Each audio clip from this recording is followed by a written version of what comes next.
जय हिंद दोस्तों, मैं नंद किशोर महिला आपका अपने YouTube चैनल जीके भाई एन के पटवारी सर पर स्वागत करता हूं। और दोस्तों, हम बात करेंगे राजस्थान की लोक नाट्य परंपरा की।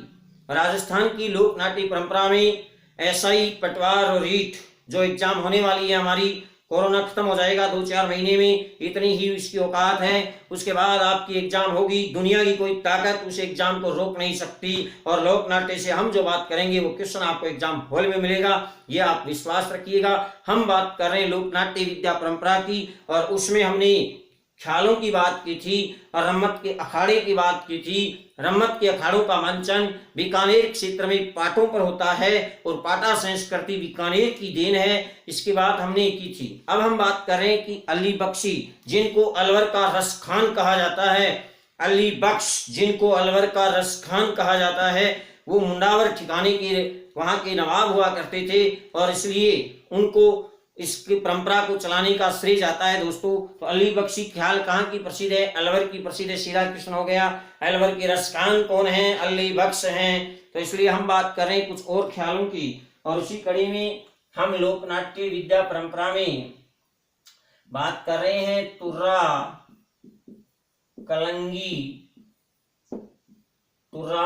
कलंगी ख्याल।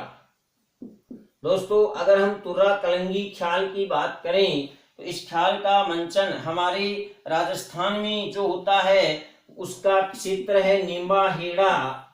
कौन सा हेड़ा? नींबा हेड़ा, चित्तौड़गढ़।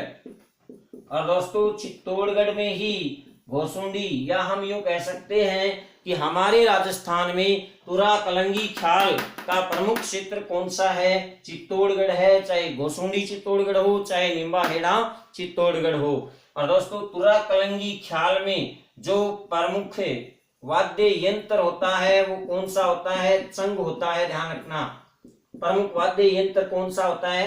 चंग होता है।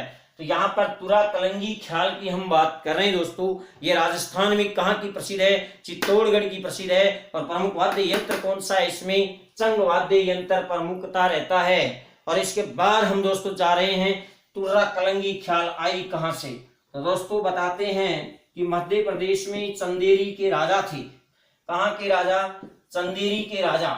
इनके दरबार में रहा करते थे कौन? शाह अली और तुक्कनगीर। दोस्तों, इनकी लोक नाट्य विद्या से चंदेरी के राजा खुश हुए और उन्होंने शाह अली को अपनी कलंगी भेंट में दे दी और तुक्कनगीर को तुर्रा, मुकुट का तुर्रा भेंट में दे दिया।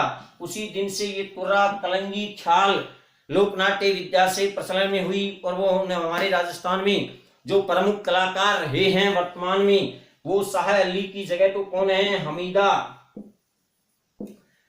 बेगम। याद रखना भाई, कौन सी बेगम? हमीदा बेगम।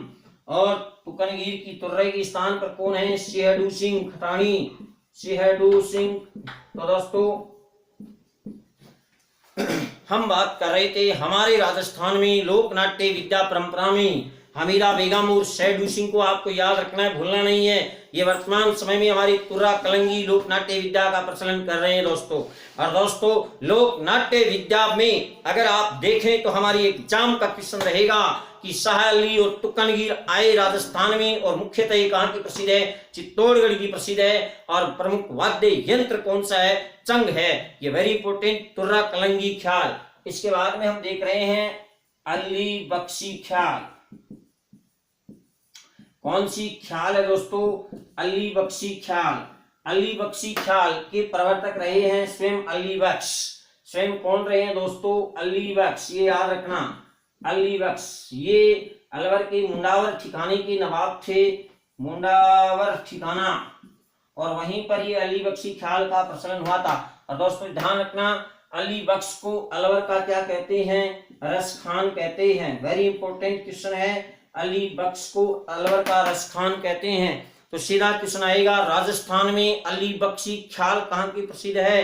तो अली बख्शी ख्याल कहाँ की प्रसिद्ध है? अलवर की प्रसिद्ध है। अली बख्शी ख्याल कहाँ की प्रसिद्ध है? अलवर की प्रसिद्ध है। दोस्तों, ध्यान रखना, अली बख्शी ख्याल कहाँ की प्रसिद्ध है? अलवर की प्रसिद्ध है। याद रह जाएगा आपको, भूलेंगे नहीं आप। अली बख्शी ख्याल कहाँ की प्रसिद्ध अलवर की, और अलवर का रसखान किसको कहते हैं, अली बख्श को कहते हैं दोस्तों, ध्यान रखना। इसके बाद हम चल रहे हैं हमारी जो करौली है, करौली कौन सी रोली है, करौली, करौली में कौन है कन्हैया, करौली में कौन है कन्हैया, करौली में कौन है कन्हैया, तो करौली में कन्हैया दंगल प्रसिद्ध हैं, करौली में कन्हैया दंगल प्रसिद्ध हैं दोस्तों। ये ध्यान दीजिए, आप दंगल के बारे में जानते हैं, पहलवान कुश्ती लड़ते हैं वही दंगल, तो करौली में कन्हैया दंगल प्रसिद्ध है। वेरी इंपॉर्टेंट क्वेश्चन है, ऐसे ही वेरी इंपॉर्टेंट क्वेश्चन सीधा आएगा। धौलपुर क्षेत्र का जो बाड़ी बसेड़ी क्षेत्र है, बाड़ी बसेड़ी, धौलपुर में एक जगह है बाड़ी बसेड़ी, कौन सी, बस गया, बाड़े में बस गया, नारो है आपसे दो बाड़े में बसेगो, तो बाड़ी बसेड़ी, यहाँ के क्या प्रसिद्ध हैं, यहाँ के भेंट के दंगल प्रसिद्ध हैं, भेंट के दंगल प्रसिद्ध हैं, यहाँ के भेंट के दंगल प्रसिद्ध हैं। ये दंगल है अलग से, हमारे राजस्थान में लोक नाट्य विद्या में ही दंगल भी रहते हैं, और दंगल दो आपके एग्जाम में बार बार आए हैं कि कन्हैया दंगल कहाँ के प्रसिद्ध हैं, करौली के, करौली के, तो करौली कन्हैया दंगल, करौली कन्हैया दंगल, और धौलपुर बाड़ी बसेड़ी के दंगल, धौलपुर बाड़ी बसेड़ी भेंट के दंगल प्रसिद्ध हैं। ये क्वेश्चन एग्जाम में आ चुका है, और आने वाली पटवार एसआई में भी आने की संभावनाएं बन रही है कि बाड़ी बसेड़ी धौलपुर के क्या प्रसिद्ध हैं, भेंट के दंगल, तो ध्यान रहे भेंट के दंगल कहाँ के प्रसिद्ध हैं, बाड़ी बसेड़ी के दंगल। तो देखो भाई, नारो जा वो बाड़े में जैसी और भेंट बाड़े में उसी भी मिलना है, तो भेंट की जैसी बाड़े में, तो याद रखना धौलपुर के बाड़ी बसेड़ी के भेंट के दंगल प्रसिद्ध है दोस्तों, याद रखना, बहुत अच्छा क्वेश्चन है ये। और इसके बाद में हम बात कर रहे हैं हमारी जो अलवर के अली बख्श मुंडावर ठिकाने के थे और अली बख्शी ख्याल के प्रवर्तक रहे हैं दोस्तों, ध्यान रखना। और अली बख्श को ही अलवर का रसखान कहते हैं माय डियर, ध्यान रखना, अली बख्श को ही अलवर का क्या कहते हैं, रसखान कहते हैं। और इसके बाद हम बात कर रहे हैं चार बेंत, कितनी बेंत है ताबरो, चार बेंत, चार बेंत, ये क्या है, एक लोक गायन शैली है मेरे दोस्तों, ये क्या है, एक लोक गायन शैली, चार बेंत। तो रसगुल्लो कितनी बेंत पढ़ेंगी, चार बेंत पढ़ेंगी। कब, जब आप किसी को टोक देते हैं, तो भैया कोई किसी काम जा रहा है, उसको कोई टोक रहा है, उसको कोई टोक रहा है, तो चार बेंत पढ़ेंगी, कोई टोक रहा है तो चार बेंत पढ़ेंगी, याद कर लो। ये क्वेश्चन है एग्जाम का, फालतू की बातें नहीं रसगुल्लो, हम सिर्फ एग्जाम में आने वाले क्वेश्चन की बात करते हैं, और सीधा यही याद हो जाएगा आपको कि अगर आपको कोई टोक रहा है तो रसगुल्लो कितनी बेंत पढ़ेंगी, चार बेंत। तो चार बेंत लोक गायन शैली हमारे राजस्थान में कहाँ की प्रसिद्ध है, टोंक की प्रसिद्ध है। चार बेंत लोक गायन शैली कहाँ की प्रसिद्ध हो गई, टोंक, ध्यान दें, चार बेंत लोक गायन शैली का एकमात्र केंद्र है टोंक। और इसका क्वेश्चन आ चुका है, वो अभी आपके सामने आएगा दोस्तों, ध्यान दीजिए। इसमें जो प्रमुख वाद्य यंत्र होता है वो कौन सा होता है, प्रमुख वाद्य यंत्र, ध्यान दीजिए यहाँ पर डफ, वाद्य यंत्र क्या होता है, डफ, डफली वाले डफली बजा जा। तो ध्यान रखना, चार बेंत लोक गायन शैली का एकमात्र केंद्र कौन सा हमारे राजस्थान में, वो है टोंक। और इसमें वाद्य यंत्र कौन सा काम में लिया जाता है, डफ। अब हम बात कर रहे हैं कि इसके राजस्थान में प्रसिद्ध कलाकार कौन रहे हैं, प्रवर्तक कौन रहे हैं। तो इसके जो प्रसिद्ध कलाकार हैं वो आपको याद रखने, यही क्वेश्चन आया था एग्जाम में कि चार बेंत लोक गायन शैली के प्रमुख कलाकार हैं।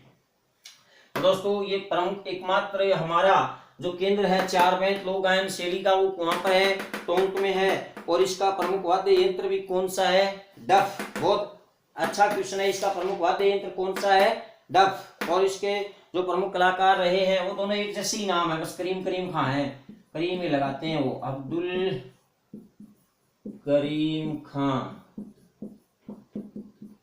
अब याद रह जाएगा, पहले इनको कर लो, ये कौन से करीम लगा रहे हैं, अब्दुल करीम लगा रहे हैं, ये कौन सी करीम लगा रहे हैं, अब्दुल करीम लगा रहे हैं। करीम दूसरे भी लगाएंगे, वो खलीफा की लगाएंगे, तो ये क्या है, खलीफा करीम खां। और यही क्वेश्चन दोस्तों एग्जाम में आया था, आने वाली ग्राम सेवक और पटवार के एग्जाम में ये क्वेश्चन आएगा। ये तय है, दुनिया की कोई ताकत लोक नाट्य विद्या से क्वेश्चन को रोक नहीं सकती। और उसमें आपको ध्यान में रखना है, क्योंकि राजस्थान में चार बेंत लोक गायन शैली का एकमात्र केंद्र कौन सा है, टोंक है। और इसमें प्रमुख वाद्य यंत्र कौन सा काम में लिया जाता है? डफ। और प्रमुख कलाकार कौन है हमारे राजस्थान में? 4 बेंत के अब्दुल करीम खां और खलीफा करीम खां।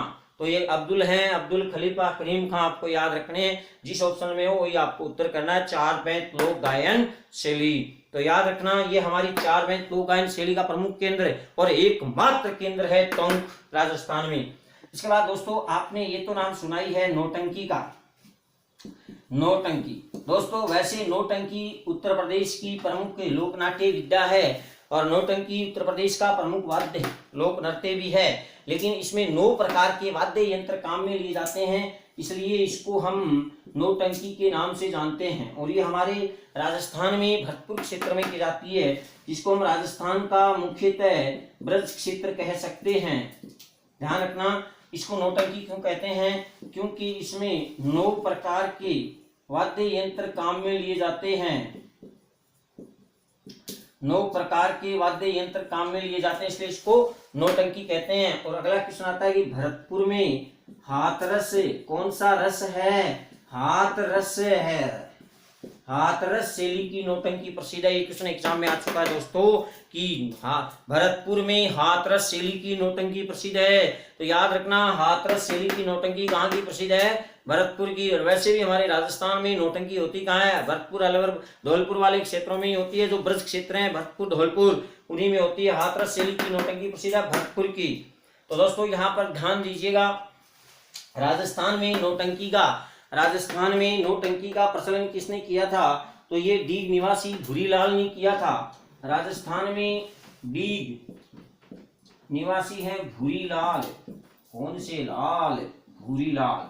तो ये डीग निवासी भूरीलाल ने राजस्थान में इसका प्रचलन किया। और वर्तमान में अगर हम देखें तो ये हमारी भरतपुर और धौलपुर क्षेत्र में की जाती है। भरतपुर और धौलपुर क्षेत्र में की जाती है। वर्तमान में इसके प्रसिद्ध जो कलाकार हैं वो है गिरिराज प्रसाद। गिरिराज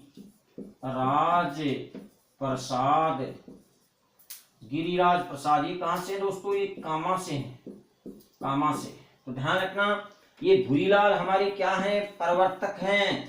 राजस्थान में प्रसिद्धि दिलाने का काम नौटंकी को किसने किया? भूरीलाल ने किया है। ध्यान रखना, राजस्थान में नौटंकी को प्रसिद्धि दिलाने का काम डीग निवासी भूरीलाल ने किया। जबकि इसके प्रसिद्ध कलाकार हैं कामा निवासी गिरिराज प्रसाद। इसके प्रसिद्ध कलाकार हैं कामा निवासी गिरिराज प्रसाद। और राजस्थान में भरतपुर, धौलपुर क्षेत्र में मुख्यतः नौटंकी का प्रचलन है। और नौटंकी में 9 प्रकार के वाद्य यंत्र काम में लिए जाते हैं दोस्तों। और ध्यान रहे, हाथरस शैली भरतपुर की नौटंकी प्रसिद्ध है। वेरी इंपॉर्टेंट क्वेश्चन यही रहेगा। इसके बाद में 2 क्वेश्चन आप जानते हैं, आपको बताने की आवश्यकता नहीं। पहला क्वेश्चन है मूकाभिनय की रामलीला कहाँ की प्रसिद्ध है? हमारे राजस्थान में मूकाभिनय की रामलीला।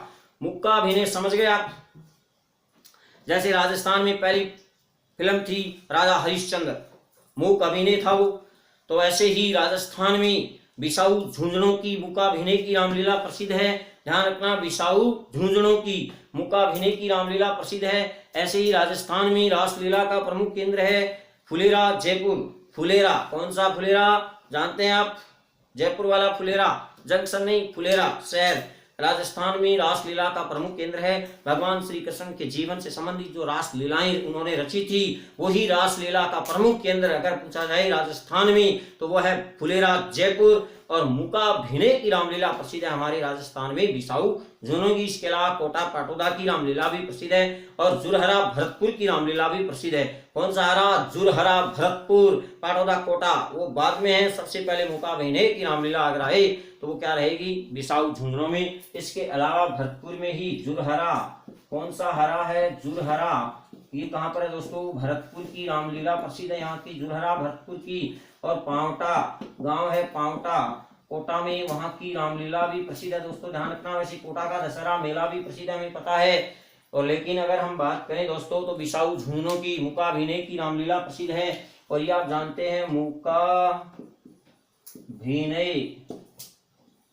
मूकाभिनय की रामलीला कहाँ की प्रसिद्ध है? तो मूकाभिनय की रामलीला बिसाऊ झुंझुनों की प्रसिद्ध है दोस्तों। याद रखना, मूकाभिनय की रामलीला कहाँ की प्रसिद्ध है? बिसाऊ झुंझुनों की प्रसिद्ध है। तो ये वेरी इंपॉर्टेंट क्वेश्चन है। रामलीला से मूकाभिनय की रामलीला बिसाऊ झुंझुनों, और वैसे रामलीला जुलहरा भरतपुर और पावटा कोटा की प्रसिद्ध हैं।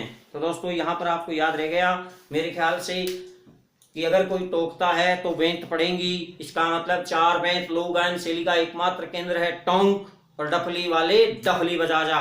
कोई भी बेंत लगाएगा यानी डफली बजाएगा, बेंत लगाएगा डफली बजाएगा, तो 4 बेंत लोक गायन शैली का प्रमुख वाद्य यंत्र भी क्या हो जाएगा, डफली। तो 4 बेंत लगा दिया, इसका मतलब यार किसी ने डफली बजा दी तो डफ प्रमुख वाद्य यंत्र हो गया।